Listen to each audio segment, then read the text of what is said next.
everyone. So my name is Matisse. Hello. I write comics, just published a children's book, short story anthologies. And the next project is a choose your own adventure book. Did anyone ever read those, choose your own adventures? Okay, good. All right, because I love those, and so that's the next project that I want to do. So today we're going to be covering basically from the beginning all the way through the end of writing, being a writer, getting published. So I'll just jump right in. So where it all starts is motivation, and it sounds easy to just write, but there's actually a lot behind that. So literally the only difference between reality and your dreams is doing the thing. And it's a lot harder than people kind of give it credit for. And something I actually want to mention, and I'm going to read this verbatim. Talking about goals can cannibalize the process because it satisfies the need to achieve by providing false validation. This is a thing. They just did a bunch of articles on it. It's one of the millennial topics. But it happens that social media has enabled us to talk about our projects a lot more. And that actually puts a dent in your productivity because subconsciously and psychologically it fulfills something around that project. So less talking, more doing. Don't not talk about your projects. Wait. But do the projects, and there is a difference between that. So that's just something to kind of pay mind to when you begin to work on things. Why don't you write a little bit and then talk about the project? So flip your goalposts a little bit. And then how can you write every single day? It can be a letter to a friend, an actual letter might be fun, or an email, that's fine too. Write down ideas, write blog posts, journal. I know that is kind of a silly thing sometimes to think about, but writing down your day exercises the muscle, which we're going to talk about a little bit more. But find something every single day, the smallest thing that you can just wake up your mind and wake up that creativity. And so this is another lesson, don't get distracted by the big picture. So a lot of people get ahead of themselves thinking, oh, I want to do this, I want to do that, I'm getting distracted by this, I want to do this too. But you have to back up and start at step one.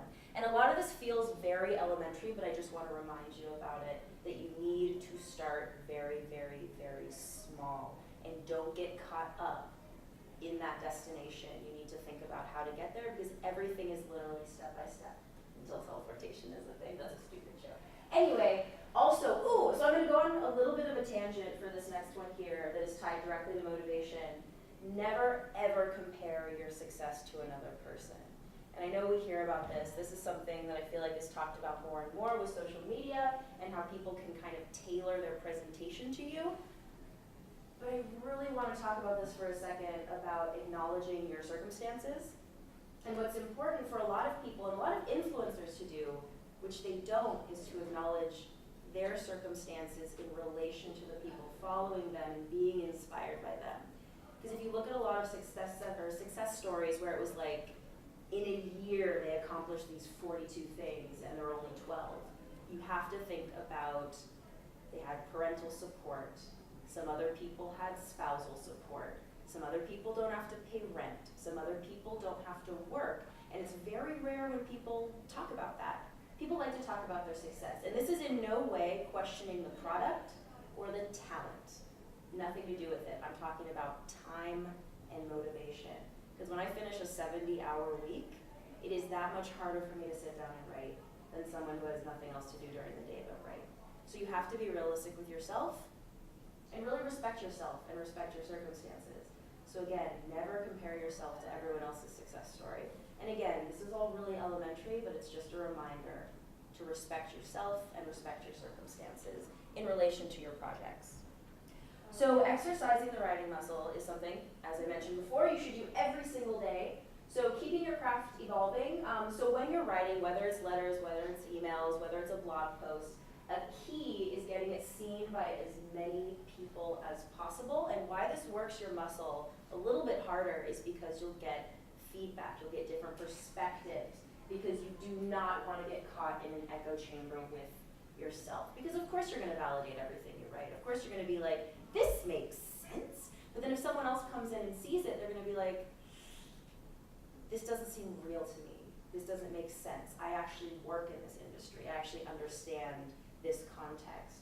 So getting your writing seen any way possible, regardless of where you're at, is super important. Earlier in the process is fine too. If you're just drafting, make sure people know that. Get it worked on early. Because it is harder to go back and change stuff once you move on.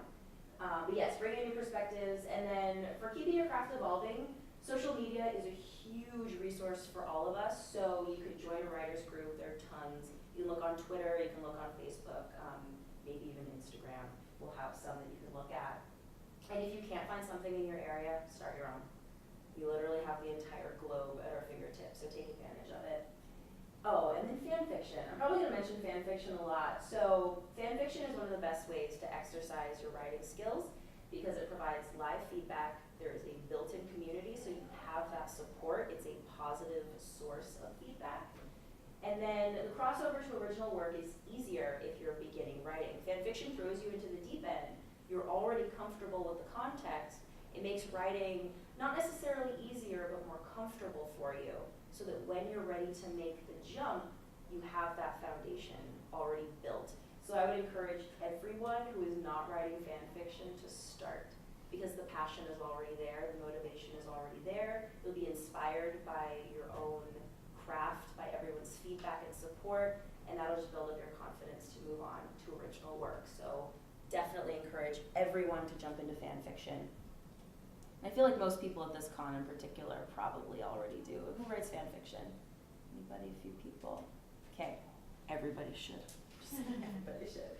So this next slide is about you and the internet. So we're kind of shifting from motivation and we're getting into the next phase, which is when you've started writing, when potentially you have a project. And in this day and age, you have to think about so much more than just the writing and just the project. You have to think about you as a product as well. Now, as a writer, this isn't as intense as if you're an actor or an influencer or other type of personality, but it still matters because lit agents will Google you. Any kind of publicist, agent, or publishing house will look you up. So I would Google yourself. Everyone should be doing this like regularly. Everyone should be Googling themselves. Just to see what are the first page results, what's the first page of results, what narrative is that search result kind of building around you. Just because when a literary agent looks you up, you don't want the first thing to pop up is like an angry tweet or a picture that you really wouldn't want to be seen. So think about maybe making dual social channels where you have like a personal one where you really speak your mind and do your thing, and then one that potentially is more public, which should generally be a lesson about the internet, but in particular when you're wanting to get published. So having an updated website and portfolio, this is huge. Less and less publishing houses want physical hard copies of things. They're gonna go to your website or your portfolio. I can't remember the one I use. It's like Squarespace, I think. And so Squarespace is great because you can manipulate it yourself. It's pretty cheap. There are tons. You can just Google website building or website design. But the easier to navigate, the better. And I mentioned this, I know that seems like it would be duh, but you get caught up in how pretty your website is and all these different special things. You want to make it as straightforward as possible because literary agents, they're not invested in you yet and they want to see everything super fast. So make it attractive, make it very, very easy to navigate. And designing a website and a portfolio is a whole other presentation. I'm happy to answer questions about that after. And so here's where we get kind of into the tough love section of this slide in particular. Don't make false claims online. You will be dismissed. I have a lot of friends who in their Twitter bio are like, oh, writer, author, and you Google them, nothing. So that says you're lying to me, and I don't trust that, and I don't want to invest in that person. And it's very difficult to hold ourselves back, because in that Twitter bio, it feels good to say, yes, I'm a writer, yes, I'm an author, but just remember that professionals will be looking at you. So just think about it. And so I jumped down here. Aspiring is a beautiful word. It is okay to say aspiring, because that means you're working on it, that means you're building towards it, that means you're still new, still fresh, but it doesn't sell something that is not, it's not false advertising, basically. So sorry to be aggressive about that, but it's very important. Because again, they will Google you, they will see what you're presenting, and if the narrative lines don't match up, they're just gonna give up on you. So don't set that up, because I believe in you guys and I want you to succeed. And then kind of segueing into writers on social media, follow as many writers as possible, some follow back. And this is great just as like a live inspiration kind of flow from them, because they'll talk about their writing. You like what they do, you feel inspired by it. And reach out to them. Because every now and then a writer will write back to you and you've made that connection. Even if it's on social media, they might be at a convention, or they might be signing somewhere, and you can make that little more of a connection with them. And granted, it's rare to connect with a writer and be like, get me into your publishing house, but it always helps. And you can get to that point if you talk to them enough where maybe someday you can be comfortable being like, hey, can I send you something? And that's terrifying, but if you build that relationship with them, don't be afraid. The worst that can happen is they just don't reply. So now we're jumping right into preparing to get published. So build an audience to boost prestige. This kind of goes back to fan fiction and social media. So fan fiction gives you a little, again, I don't like using the word easier, but it gives you a more convenient platform to gain notoriety, to get your stuff seen, because there's very little convincing you need to do in fan fiction. I don't have to be like, please read my stuff, it's good, I promise. Because you are the one, or the reader is the one seeking your stuff out, and they will see your talent there. And there's been so many stories of artists crossing over with fan fiction. They just change the names, and then they get published. There are some bad examples, like 50 Shades of Grey, but there are great examples as well. There's actually a publishing house here at ClexaCon, and I can't remember their name.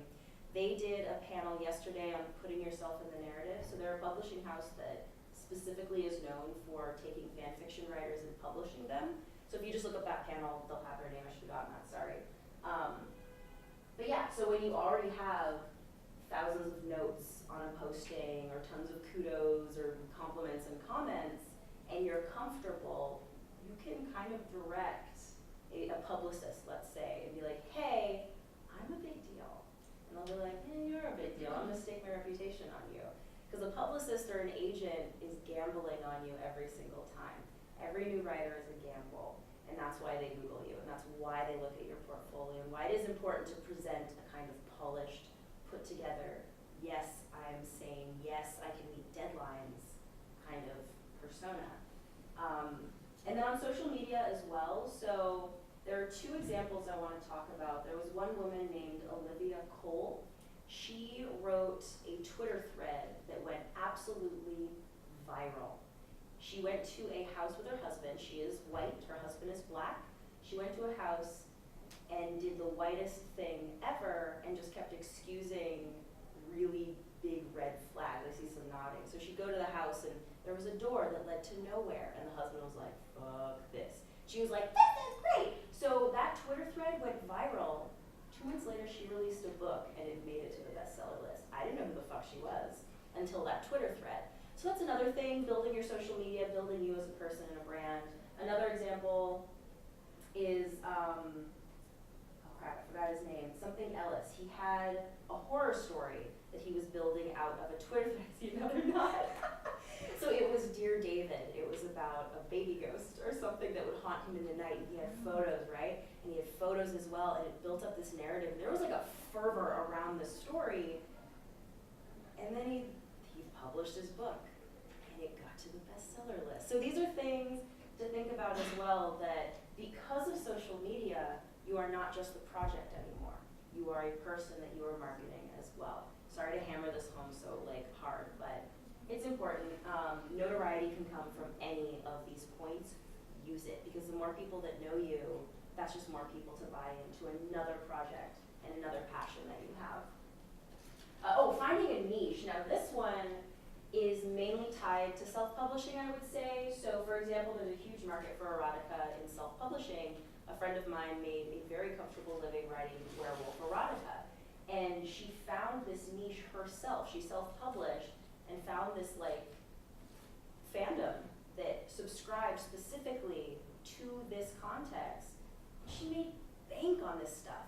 So doing this, you can follow movements and trends, and then you can build off of that. So a trend, I don't know, a trend could be anything like, let's think of something, like MUAs. Let's say, because the rise of MUAs, makeup artists, happened on Instagram, I would say relatively recently. So at the height of the fervor around the hashtag MUA, you could write a short story about an MUA and then hop on that hashtag. People are easier to find it. It's the same philosophy as fan fiction, but it's original work, so then you're even closer to when you want to make the jump to original fan fiction, oh my god, original, you're that much closer as well. So just keeping your eye on trends that can shape the characters that you're featuring. Now this isn't selling out, by the way. I know some people might be like, aren't you compromising what you want to do? No, you're still writing, and you can still make it yours, but it's just being strategic a little bit so that you can get closer to what you truly want to do. Because again, it's step by step by step by step. It's okay to pause and focus on something that'll get you further down the road, even if it doesn't feel like it will at the time. So a lot of it does have to do with strategy.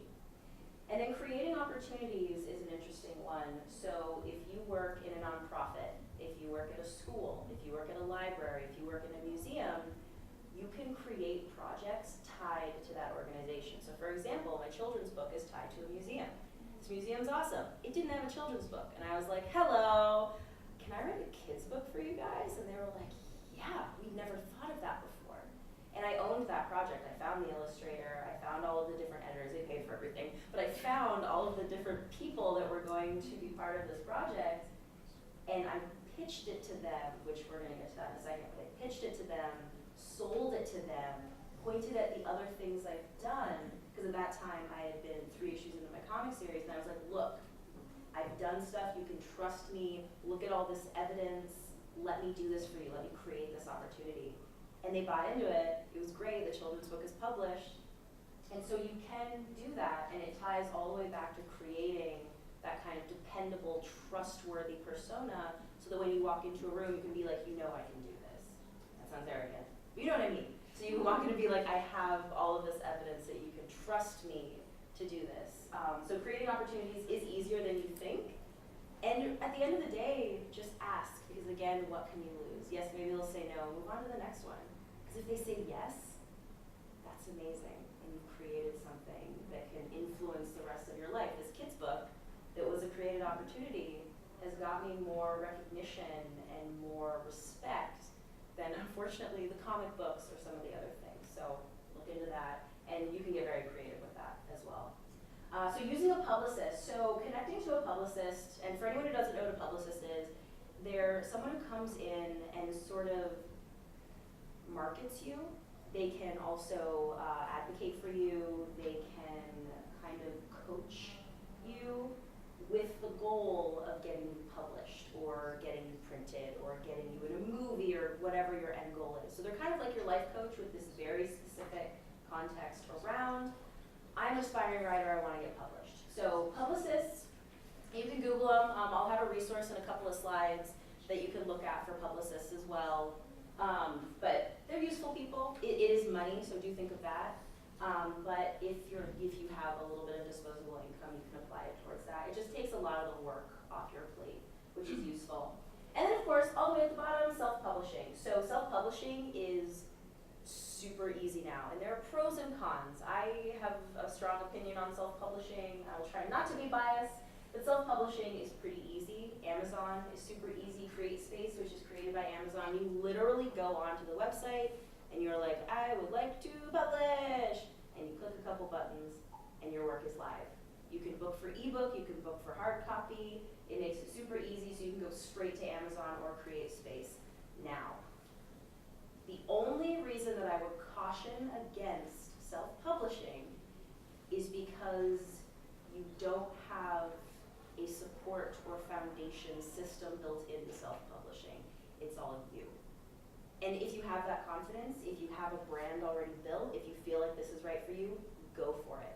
But I know for me, I like to have the backing of somebody, because if you get published by a publisher or published by a third party or published by somebody else, that's someone investing in you, that's someone believing in you. And yes, you should always believe in yourself first. But that's money, that's marketing, that's people who are going to be built around you already if you go through another publisher. Now, if you want to self-publish as one of those steps, do it. Why not? Especially if it's a project that maybe you've shopped around and no one's biting just yet. self-publish. You push it, you get it out there, and then if you build notoriety, then it makes it easier if you do want to go through the publishing route.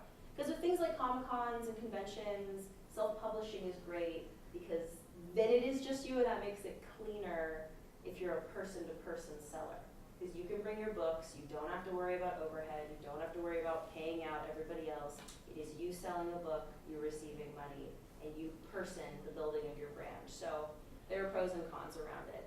I'm just lazy. I like other people to build into my stuff, but it's right for some people, not right for other people, and it's good to test everything and try out everything and just see kind of what takes. And so then we're jumping to submitting your work, and I think at this rate we're gonna have a good amount of time. Oh yeah, we're gonna have tons of time for questions. So for submitting your work, this is getting into the real nuts and bolts of this. And by the way, if any of this is lost, or if it's too fast, or if it's too much information, I have my cards. You can just email me and be like, I only heard about 10% of what you said. Please send me this information. I'll send you the whole presentation. I don't care. That's fine. So let me know. But with submitting your work, there are two sections to this one. So the first is prep. So complete manuscripts, or manuscripts should be complete by the time you're ready to submit. This is just for fiction, by the way, because nonfiction, I'll talk about that in a second. So with fiction, you really should be done by the time you are submitting to be published. They don't want to wait around if you're not done. And so have it as polished as possible when you submit this thing. And the next slide, we're going to get into exactly how in an email you submit it. But for now, when you're ready to submit, manuscript complete, and I'm going to jump down just slightly, make sure that you have had it looked over by as many people as possible. So you want it to be edited, you want it to be proofread, and you want it to be copy edited. Like you want everyone to look at it before it goes in. Because again, this is your first impression. This is you being like, this is what I can do. Now granted, agents are going to go through and edit it anyway, but you still want to present the most polished thing. And this also applies to nonfiction as well. So in nonfiction, it's a little bit different because you might be building off someone's story. Like let's say you're following the life of a dog, and the dog is only like 2 years old at this point, but you really think this project is going to be something, and you need money to pay for hotels to live by the dog. I don't know. That kind of stuff. This is more them investing in your idea, because nonfiction is a lot less predictable than fiction in the sense that you're depending on real life factors. So this doesn't have to be completely done, but you do need a good chunk of it done because they need to know what you can do, and they need to know the voice, and they need to know the style, and they need to believe that this is going to come to fruition. So this is why with a lot of authors who are not, because you'll hear about authors who are like, oh, my deadline, I'm not done with my manuscript, my publisher wants it. Those are people who are already established and we're waiting for the next book. But with nonfiction, again, because you have that real world factor to it, they're investing in the idea, they want to see what you can do, they're like, okay, we believe you can finish this, we're going to help you pay for it, basically. So we talked about pitch before, so elevator speech down pat. I'll admit, I'm terrible at this. But it's always good to know your product inside and out, because sometimes when you're pitching an idea and you provide sample pages, even if you're done, literary agents or publicists or publishers can come at you and be like, we love the idea, but why like in this chapter or in this section did she suddenly grow another leg? Why? Was that just why? If you have to sit there and be like, I did that because exactly this reason, and you have to know absolutely everything down pat, because if there's even a moment of hesitation, that's them losing confidence and faith in you as well. So knowing your pitch and knowing your product, and this literally applies to everything, by the way. This can be everything in your life, not just writing, but you need to know it. You need to buy into it 1,000%, because people are going to question you and challenge you because they want you to succeed and they want it to be perfect and they want to invest in it. So it isn't critiques necessarily. It isn't like coming at you. It's building you up so that you have a rock solid storyline, so that you have a rock solid product. And again, this can go outside of writing. This is not just writing. So I already talked about investing in copying, editing, proofreading. So you can also like go to a school where people are learning to do this. That's fine if you don't have the money to pay a professional. barter, like work something out, just have another set of eyes who are kind of geared towards editing to take a look at it. And I know it can hurt as a writer. It can really hurt when someone is like, you need to get rid of these 10 pages, but it's important. It makes your product more streamlined and more digestible and easier for the reader to be captured by and be passionate about. And then again, with kind of internet stuff, always research a literary agency before submitting to them, because you might be submitting the wrong thing. You can't just Google an agency or Google a publisher and be like, this is a publisher, I'm gonna do it! What if they only do nonfiction? Or what if they, for the last 5 years, have started focusing more on young urbanites in New York City as opposed to your story about a cat detective? Like, thinking about context is important too, because if you just start pitching to anybody, they're gonna know. And they're gonna be like, okay, this person is just spamming, they don't really care about what we do, why should we care about what they do? So research, research, research for sure. And submitting to literary magazines is always a plus, so that's like a short story, even a chapter of your book. So these are smart because it gets you an audience, it gets you an audience of other writers, it gets you in with the literary magazine, which is connected to writers, connected to different professionals in the industry, and it's good exercise. Again, it's usually just a short story, so it's good exercise. And it's also good exercise for submitting your work. Because if you want to submit your dream, your great novel to a publisher, you might have wanted to do this a few times so that you feel a little more comfortable, you know your work a little bit better. So researching the past manuscripts, again, you should always research before you submit. Oh, formatting correctly, I know that sounds like a no-brainer, but double check. Because people have very funky rules around that. And then, this also, so with literary magazines, it's different than if you're shopping around to different publishing houses. You should submit to as many as possible, and then you can just forget about it, because they can take up to a year to inform you if you've made it. However, when I say submit simultaneously, you are not just doing namby-pamby to anybody. You are researching to make sure that it's appropriate. So maybe 4 you think would host your work. Cool, go for it. But don't do 10 if only 4 are going to be appropriate. And then also literary magazines can offer community. That's so important. So I mentioned that with fan fiction as well, that you have a built-in community. Having a community is so important. Again, if that's feedback, you can share your writing with them. You can ask people for resources, having support.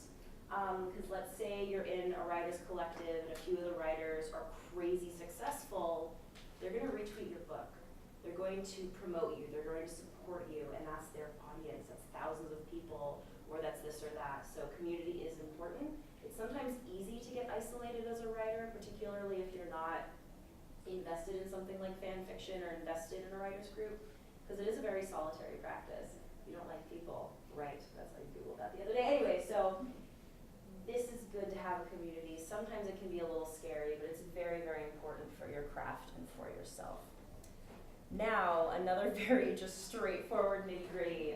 So this is the email. When you're ready to submit something, this is how you do it. So the subject lines, kind of depending on the kind of book. So all of these are acceptable. All of them are acceptable. No one's going to be super picky about it, but that is literally how you do it. You're not going to be like, this is my book. You're going to be like, query, dash, the thing. Because some people are pretty anal retentive about it. Some people are a little more chill, but this is just safer so they know where to put it. Because publishing agents get up to thousands of emails a day. You never know what they're getting. You never know the amount of work and emails that they get. So give them something to go off of immediately so they can put it into a folder, otherwise categorize it appropriately so that you don't get missed. So Times New Roman, when in doubt, I'm a weird font person and I will obsess about it, but after researching and checking with a couple of agents, Times New Roman, at the end of the day, is probably the safest you can do. Probably no one else cares about this, I really do. So Times New Roman, and then treat it like a job application. So be formal and thoughtful. Yes, you want to have a voice. Yes, you want to be a colorful personality, but you need to respect them. You need to be someone where they're like, all right, this is a solid person. Let's see what they can do. So it should say, dear, the name of somebody somebody, because if you use something less formal, if you go to whoever it concerns or whatever, you look like a spammer. Don't do that, make it personal. And if you've researched, and if you look up the agent's name or the publishing house, you should have a name, and that means that you took the time, so yeah, they should give time to you as well. So this is probably the funkiest part. So, and again, this could be different, but this is after much, much, much research and personal experience and asking agents directly. This is the safest, most general route. So the body of the initial submission email, this is so weird to me, and I hated it when I first did it. You have to literally paste 10 pages into that email. I know that sounds horrifying. Maybe no one is horrified by this. I'm horrified by this, but you literally paste it in the body of the email. They will never open attachments, ever, ever. Takes time, could be a virus, who knows. So everything should go in the email. And when you're choosing your 10 pages, preferably the beginning would work. If you feel strongly about another section, go for it. But the beginning is easiest because that's the first introduction. They can get to know your book. They can get to know what you're doing. But so you start with it. You say, "Dear, this is my exciting new novel about a blah, blah, blah, blah, blah. I would like you to consider it for publication." Something along those lines. Again, very formal. And then paste all of that stuff. Yeah. And as far as like, I know some people in their books will have special formatting or special things, this and that. Don't worry about it. The agent will get it. That's their job. So the most important thing is to just get that email succinct, get it in there, get it right, so they can go through it as quickly as possible. Because again, they're getting a lot of these emails. So then next, if people want to take a picture of this one. So the Association of Author Representatives is a great resource if you are looking for a publicist, an agent, or a publishing house, or just information resources if you have questions. You can just Google it and you can go there. There's like a membership thing. I was just looking, I haven't joined yet, but I was just kind of looking around. But it's more resources so you know what you're doing and you don't waste time and potentially, so there isn't a lot of scamming around writing and publishing houses, but you still need to be careful. So that is a safer resource for you. And then one that I would strongly encourage is pw.org, which is Poets and Writers. So they post things like writing competitions in your area. They have agents, they have lists of agents, they have different notes, they have prompts, which are awesome. I know that, I think Tumblr had a really awesome daily prompt thing, and that is a good way to exercise as well. We're talking about exercising your writing muscle. But I think these two are great, great resources for you to look into. Just so much information, very, very useful. And people write back, so if you contact them, they're generally responsive. And so when you book it, this is just a very, very light run through of stuff. So larger publishers average 5 to 6 figure advances, smaller publishers under 10. I'm hoping we're not all in it for the money, but this is a reality. If you want to be a professional writer and you want to give up your day job or not have a survival job, it's stuff to think about. So being careful of contracts. Always have it looked over by a legal expert. Even if this is scary because you're like, I don't have the money for that, find a law student, find anybody that can look over it with kind of a legal mind. But a couple of things that I wrote down, just because they struck me as super interesting. So bad words that we don't want is all rights, in perpetuity, and work for hire. This messes with your money, this messes with your rights and control over your work. And then book deals should include audio rights. I never thought of that, but your book can become an audio book, and you should do it all in one. So when you're approaching a publisher or approaching a deal, we can get very focused on like the one thing, but think about everything it can become. And if you really believe in your work, and if you land a larger publisher, you can realistically think about TV and movies too. Don't sell yourself short, and it's safer if you think about more things as well when you're going into it. But again, the most important thing is you need a legal expert to look over it. If you can get a lawyer, like an IP lawyer or literary lawyer, please do. Make friends with them. And then payment advances. This is random but interesting. So your agent negotiates this for you. So the agent is the person that reads your manuscript, invests in you and then negotiates on your behalf. And so payment as an author is when you sign the contract, you can get in advance. And then when your manuscript is formally accepted, you get another advance. And then upon publication, they will project numbers, you get a percentage of that. And then, because you usually start with hardback, when you hit paperback, that could be another advance. And so this is different from self-publishing, obviously, because the money's very different because you're having other people pay you. Okay, I think, yeah, that's the end. All right, okay, we have like 10-ish minutes, probably 10 minutes for questions. But do stay in touch. So I'm on Twitter and Instagram. And I have 2 business cards. I have the writer business card, and then I have the super geeky cosplay comic book business card. But yeah, let's open up questions. Can you go back one slide? Your book deal should include also ebooks. Oh, so yeah. Book, ebook. Absolutely. So audio rights, ebook, movie, TV, anything, web series. I don't know. So yeah, absolutely. So when you're going into this, think of the full potential of your project and cover all your bases. For sure. Because yeah, absolutely. Any other questions? Oh, yes. The elevator pitch. How short, long should it be if you're trying to explain something? Should be the back of your book. Should be the back of your book, like maybe a paragraph. Like the elevator pitch is usually like under 30 seconds if you can get it shorter. So the most important thing when you're pitching is the hook. Like you want to say something that they're like, what?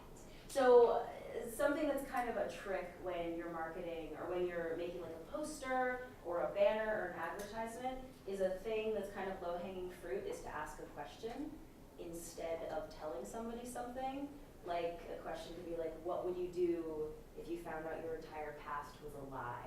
And the person's like, I don't know what I would do. I want to know what they would do. Or something like that. So you can start with a question. And it can feel a little cheesy, but if you sell it, that hooks somebody. And then you can go directly into your pitch. But your pitch, I mean, it needs to be super concise. It needs to be inspiring. And there's 1,000 ways to do it. So it would be tailored to your project. So when you think about, oh, this is a nonfiction thing, this is fiction but of this genre, it's about this, that, or the other, the pitch is going to be completely different as per the context. So look at sample pitches. Book pitches are a little bit different than like if you're pitching a movie or a script, but I still think it's valuable to look at it. Because again, full context around what your work could be. Yeah, pitches are rough. Pitches is tough. Is there a question back there? Yeah, so I work in a publishing house in the legal department. So, just like, I mean, like what you said, in the UK, it matters less about whether you're a small or a big publisher, whether you're a first-time author or not. Your usual advance would maybe total up to £8,000 for a first-time author, and then if you carry on, it'll get more and more and more, hopefully. So that's something to think of. That's in pounds. So.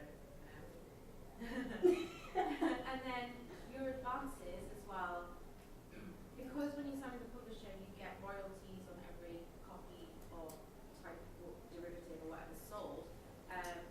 You have to earn out your advances before you get paid royalty. So if you're getting £8,000 total, don't think that that's going to be fine to spend all at once because then you're going to get your royalties. You have to make your royalties earn £8,000 before you get any money back. So it is like you still have to really market your book because if you still want to be earning from your writing, you have to just sort of carry it on. You have to make the sales match what you've already been paid and then some. And there is always room for negotiation on your royalty prices.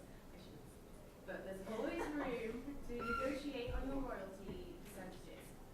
They will always try and give you the bare minimum, and they always have room for movement in the budget. So like, don't be afraid, even if it's your first book, to say, actually, for this specific type of right, I want 50%. And if they really believe in your book, they'll say yes, they don't want to lose you, or they will negotiate with you and you'll still get more than you bargained for. So like, there's always room for movement when it comes to money and publishing. So, no advice there. No, that's it. See, someone like her, someone like her. But it's absolutely true. And oh man, like contract negotiation, again, that applies to literally anything in your life.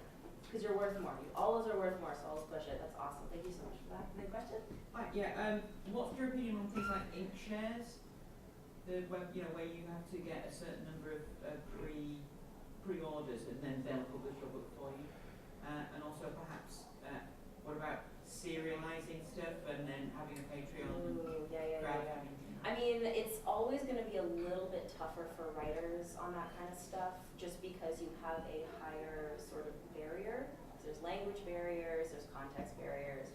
So as far as like the ink sharing and stuff, it's not something I would personally do, but it's interesting, and it can get you to a certain point. Because with comics, it's actually a little similar, particularly indie comics. So with my publisher, I did have to prove I could sell a certain number before they would invest. So it's not necessarily specialized just to ink sharing. I guess it's good in some way, because then the idea of failure is less likely because you've already proven to a certain point. So if that's something that feels like it would work better for you, that actually sounds pretty positive. Now, as far as their reputation and their success, research that. Because the lead up to it, that sounds good on their part because they need to trust you and they need to trust your project. So on that section, yeah. But then I don't know much about If you're going from the fan fiction route, you've already got a little bit of following into your first original work. And do it, and that could be a stepping stone. So do it. That actually sounds great if you're beginning, and if you might have an audience because it gets you to that point faster, and then you can say you're published, so that the next time you go to someone larger, they see that you're published, and then you go further and further. So I think that's great, actually. And then with Patreon, so Patreon again is a little bit tough for writers because it's not necessarily the visual medium that Patreon has a lot more of, I would say. But again, if you're a fan fiction author and you're crossing over, do it. If you have an audience built in, do it. Because really what it comes down to is you're not going to lose anything by trying these things out, and Patreon is just getting bigger and bigger and bigger and bigger. So why not do it? And then if you can connect, and this is, I mean, I don't know your work, so I'm not going to say that you couldn't do it, because I mean, you should do it. Well, for context, I'm from a podcast. I do a podcast, and I'm thinking of, as part of our Patreon, doing the book serialized as an audiobook straight away, so not printed, just go straight to the audiobook. That's awesome. Yeah, and if you have the podcast already, do it. I would say absolutely do it. And then Patreon as well, because the reason that Patreon scares me as a writer is because it's like the monthly thing, but you don't have to do it that way. You can do it project-based. So in that case, absolutely, if you have an audience, I think that sounds awesome. I want to hear more about that, actually. I think that's really cool. Any other questions? Yes. I'm from Germany and I'm not a native speaker and writer, obviously. And do you think it scares off people if you write in English, but you obviously, like you say, you're German or whatever, does it scare off audiences? I wouldn't say so, because they're going to read your words. And when they're reading your words, those are going to be what speaks, right? And I mean, so when would you present that you're German when you're presenting your writing? Does that make sense? Like, I know in fan fiction sometimes will people be like, oh, I'm not a native English speaker, forgive any typos or whatever. Then you read it, it's like the most beautiful English you've ever seen in your life. But if you're publishing original fiction, I just don't think so, unless you make a big deal about it, because we will trust that you know the language enough to write, and it's your writing that's going to prove it. So I absolutely don't think that it would chase anybody away. In fact, it would probably interest people. And like, that's a new perspective, that's a new way to write, because when you're writing, like, the way I speak absolutely influences the way I write, and the way I understand English influences, and so your writing might have a little bit of a different flavor, which is more interesting. But I wouldn't open anything being like, I don't know if I can write as well. Just be like, I'm from Germany, read my English work. And be like, yeah. So yeah, no, I think it shouldn't have any bearing on it whatsoever. And it makes it, it actually makes it more attractive, I think, because then you can go between two languages, and that's easier for them to localize work in German, and that opens up more doors for you. So I think that's an advantage, actually. It's always an advantage to speak more languages. Totally is. Any other questions? All right, sweet. Thank you guys so much. Thank you, thank you, thank you.